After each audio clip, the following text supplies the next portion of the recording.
Malam itu, suasana rumah keluarga besar dipenuhi bisik-bisik tegang. Di ruang tamu yang biasanya riuh oleh canda tawa, kini hanya terdengar detak jam dinding dan tarikan napas berat. Fikri, pemuda berusia 22 tahun, duduk gelisah dengan pandangan kosong. Di hadapannya, sang tante, Rina, tertunduk sambil memegangi perutnya yang sudah mulai membuncit. Usia kandungan itu hampir memasuki bulan ketiga. Air matanya jatuh, bercampur rasa malu dan penyesalan. Fikri, keluarga kita sedang dipermalukan, ucap ayahnya dengan nada berat. Tantemu ini ditinggal pergi tunangannya. Orang kampung pasti akan bertanya-tanya. Kalau tidak segera ditutupi, semua nama baik kita hancur. Fikri mengepalkan tangan. Ia masih sulit menerima kenyataan bahwa wanita yang selama ini dihormati sebagai tante, kini duduk di hadapannya membawa aib besar. Jadi, apa yang ayah maksud? Tanyanya dengan suara gemetar. Ibunya menyela dengan tatapan penuh desakan. Fikri, hanya kamu yang bisa menolong. Kamu harus menikahi tantemu. Itu satu-satunya cara agar orang kampung tidak tahu aib ini. Ucapan itu membuat tubuh Fikri serasa membeku. Darahnya berdesir, jantungnya berdegup tak karuan. Menikahi tante sendiri. Pikiran itu terlalu sulit untuk diterima. Namun, semua mata di ruang itu menatapnya, seakan tidak ada pilihan lain. Rina menangis semakin keras. Maafkan tante, Fikri. Tante tidak ingin ini terjadi, tapi demi keluarga, kamu harus membantu. Fikri merasa seolah terjebak dalam jurang tanpa dasar. Aib keluarga kini berada di pundaknya, dan ia tahu hidupnya tidak akan pernah sama lagi. Keesokan harinya, suasana rumah masih terasa berat. Fikri mengurung diri di kamar, menatap langit-langit dengan pikiran kacau. Kata-kata ayah dan ibunya semalam masih terngiang jelas. Kamu harus menikahi tantemu. Pintu kamar diketuk keras. Ayahnya masuk tanpa menunggu jawaban. Wajahnya kaku, penuh tekanan. Fikri, jangan berlama-lama berpikir. Waktu kita sedikit.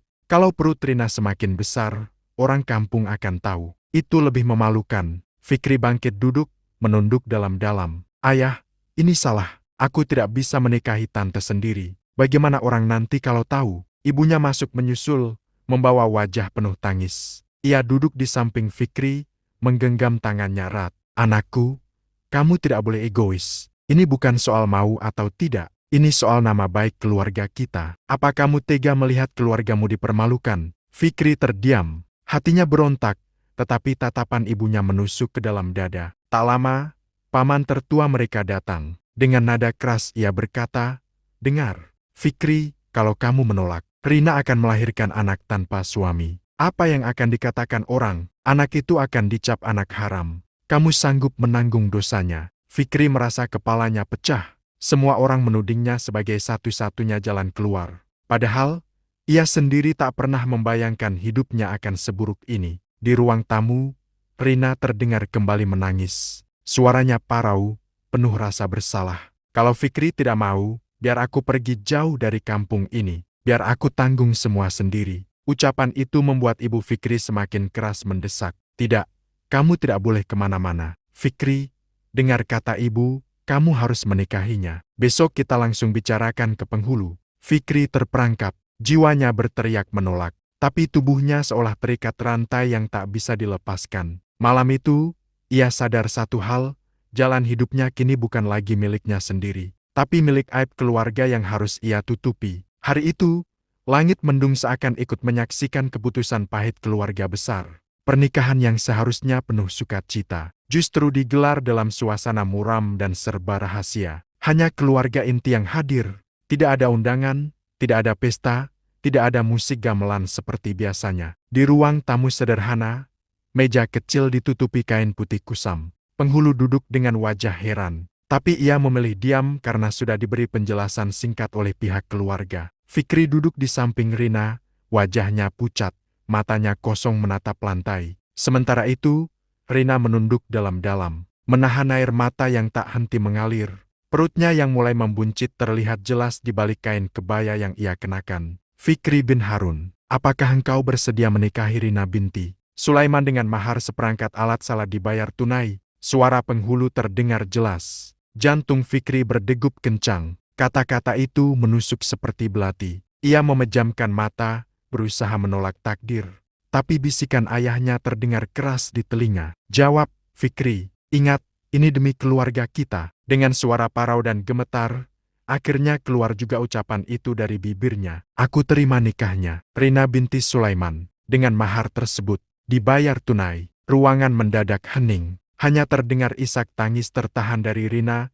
Penghulu menghela napas panjang, lalu mengesahkan akad itu. Mulai saat itu, secara sah Fikri bukan lagi hanya seorang keponakan. Ia kini menjadi suami dari tante kandungnya sendiri. Di luar rumah, angin sore berembus kencang, mengguncang dedaunan. Seakan alam pun ikut berbisik bahwa pernikahan ini bukanlah pernikahan biasa, melainkan sebuah pernikahan terlarang yang akan membawa luka panjang. Hari-hari setelah pernikahan itu terasa menyesakkan. Meski digelar diam-diam, kabar selalu punya cara untuk bocor. Tetangga mulai berbisik-bisik, beberapa pura-pura ramah. Tapi tatapan mereka menusuk bagai pisau. Fikri yang biasanya bebas berkumpul dengan pemuda kampung, kini lebih banyak mengurung diri di rumah. Setiap kali ia melangkah keluar, telinganya selalu menangkap bisikan. Benar nggak sih? Katanya Fikri nikah sama bibinya sendiri. Nggak masuk akal. Tapi kenapa perut Rina sudah besar? Paling ditutup-tutupi keluarga mereka. Bisikan itu membuat Fikri menunduk setiap kali melewati jalan desa. Rasa malu bercampur marah berkecamuk di dadanya. Sementara itu, Rina lebih banyak berdiam di dalam rumah. Ia enggan keluar, takut gosip semakin meluas. Tapi sesekali ketika ia ke pasar, tatapan orang-orang terasa lebih pedih daripada cemoohan. Ada yang tersenyum sinis, ada yang berbisik di belakang punggungnya. Malam hari, di beranda rumah, Fikri mendengar langsung dari tetangga yang berbincang di ujung jalan. Kalau memang benar, itu aib besar. Mana ada keponakan nikah sama tante sendiri. Itu nggak wajar. Sudah, jangan dibahas keras-keras. Nanti keluarganya dengar. Fikri mengepalkan tangan, hatinya mendidih, tapi lidahnya keluh. Ia ingin berteriak membela diri, tapi apa yang bisa ia katakan? Semua ini memang benar adanya. Keluarganya berusaha menenangkan dengan berkata, biarkan saja, nanti juga orang lupa. Tapi dalam hati Fikri tahu, tetangga tidak akan pernah benar-benar lupa. Aib keluarga sudah terlanjur menjadi bahan gunjingan. Dan di balik semua itu, Fikri merasa semakin terjerat.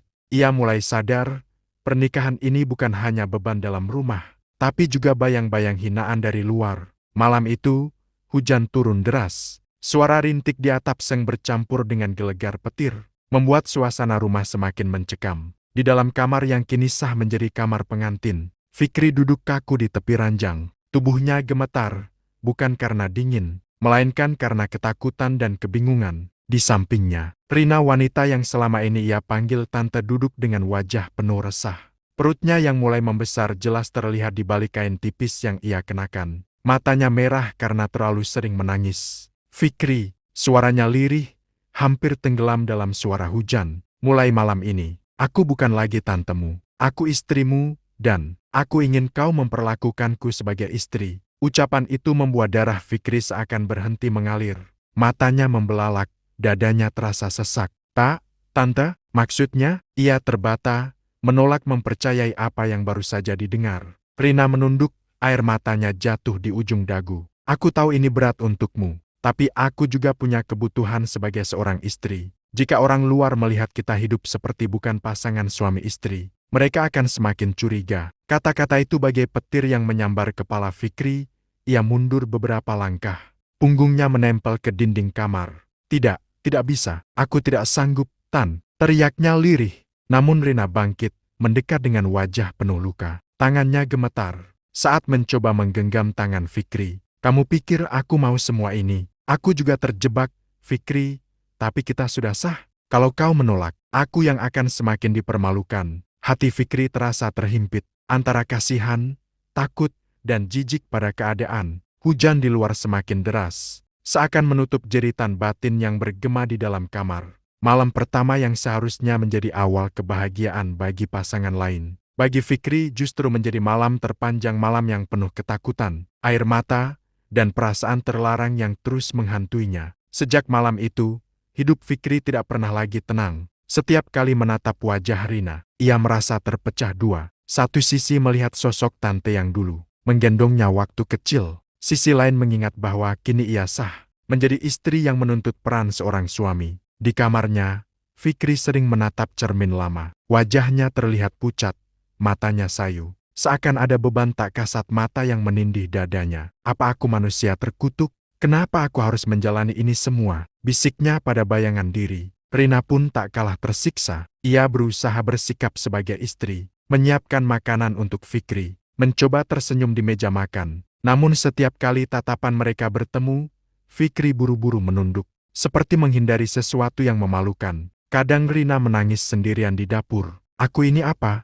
Tuhan, ibu sekaligus istri, dosa apa yang membuatku harus begini? Suaranya bergetar, sementara tangannya terus mengusap perut yang semakin membesar. Tekanan dari keluarga pun tak henti. Ayah Fikri selalu mengingatkan, kamu suami. Fikri, jangan sampai orang lain curiga. Jalani peranmu. Kalimat itu menusuk bagai pisau tumpul, membuat hatinya berdarah setiap kali diucapkan. Malam demi malam, Fikri sering terjaga. Bayangan wajah orang-orang kampung yang bergosip tentang dirinya terus menghantui. Dalam tidurnya pun, ia sering bermimpi buruk, dirinya dikejar orang kampung sambil diteriaki menikahi tante sendiri. Pergulatan itu membuat Fikri semakin rapuh.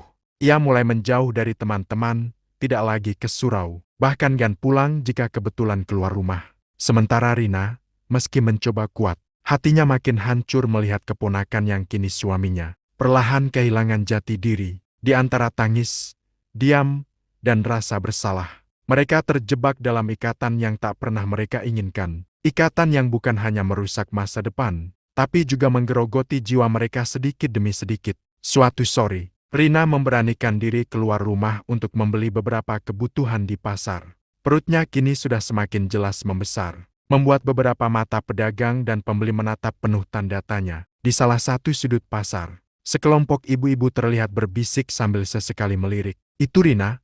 Ya, katanya sudah menikah sama keponakannya sendiri. Masya Allah, pantes perutnya begitu. Kasihan anak itu, dipaksa nikah begitu. Tapi kalau dipikir-pikir, wajah mereka jarang terlihat mesra, aneh. Bisikan itu jelas terdengar oleh Rina, wajahnya memerah. Air matanya hampir jatuh.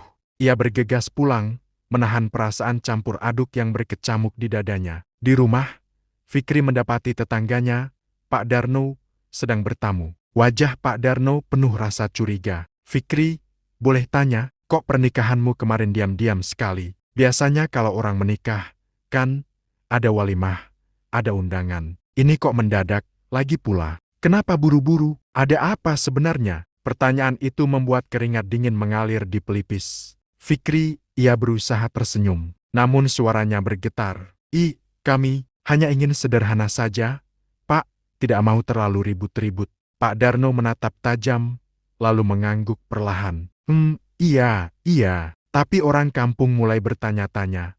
Rik, kamu hati-hati, gosip bisa lebih tajam dari pisau. Setelah tetangga itu pergi, Fikri menutup pintu dengan wajah pucat. Dadanya berdegup kencang. Ia tahu, rahasia besar mereka nyaris terbongkar. Rina yang baru tiba dari pasar langsung jatuh terduduk di kursi. Fikri, aku dengar orang-orang bergosip. Mereka hampir tahu segalanya. Kalau sampai kebenaran terungkap, habislah kita. Fikri hanya bisa menatap kosong. Ia sadar, sebesar apapun mereka berusaha menutupinya, aib tidak bisa selamanya dikubur. Seperti bangkai, cepat atau lambat, baunya akan tercium juga. Dan malam itu, Fikri tidak bisa tidur sama sekali. Bayangan wajah-wajah tetangga yang mencibir terus menari di kepalanya, membuatnya semakin yakin kehancuran itu hanya tinggal menunggu waktu. Hari-hari berikutnya terasa semakin berat.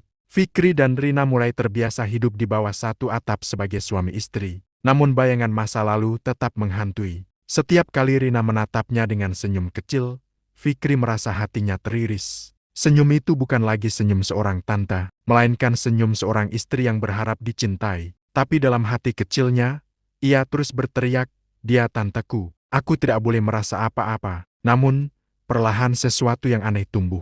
Saat Rina memasak dan memanggilnya untuk makan, Fikri mendapati dirinya menatap lebih lama dari biasanya. Saat Rina menyiapkan air hangat untuknya mandi, ia merasa ada kelembutan yang membuat hatinya goyah. Di sisi lain, rasa benci tetap ada. Setiap kali mengingat malam pertama, rasa jijik menekan batinnya. Ia marah karena dipaksa keluarga, marah karena takdir membelenggunya. Sementara itu, Rina juga tersiksa. Ia sadar Fikri tidak sepenuhnya rela. Kadang ia menatap wajah pemuda itu diam-diam.